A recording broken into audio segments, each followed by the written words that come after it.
से एक भालू आया। भालू ने कहा कि किसान तुम क्या कर रहे हो, है ना। तो किसान ने कहा कि मैं यहाँ पे आलू की खेती करने आया हूँ, है ना। तो किसान भालू बोला कि ठीक है, मैं तुम्हारी मदद कर देता हूँ खेती करने में और तुम मुझे जो है उसके बदले में कुछ दे देना, ठीक है। तो बोला कि ठीक है। दोनों तैयार हो गए खेती करने के लिए मिलजुल के।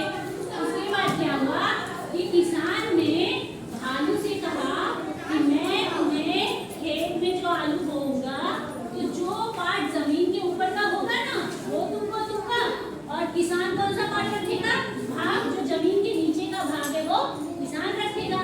तो भालू तैयार हो गया। उसके बाद क्या हुआ कि जब आलू की फसल हो गई, आलू की तुम्हारे घर में जब आलू उगता है पापा निकालते हैं ना जमीन के नीचे से आलू, तो जब किसान ने जमीन के नीचे से आलू निकाली तो क्या हुआ कि भालू से तो उन्होंने कहा था कि मैं जमीन के ऊपर का भाग दूंगा ना, तो उसने क्या किया, आलू के पेड़ का जितना था पत्ता वत्ता वो सब किसको दे दिया, भालू को। और आलू को लिया किसान किसान सारा आलू ले गया।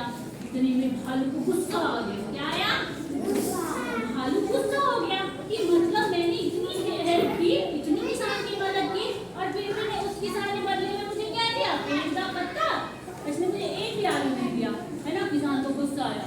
फिर किसान ने वो भालू को गुस्सा आया। फिर भालू ने किसान को कहा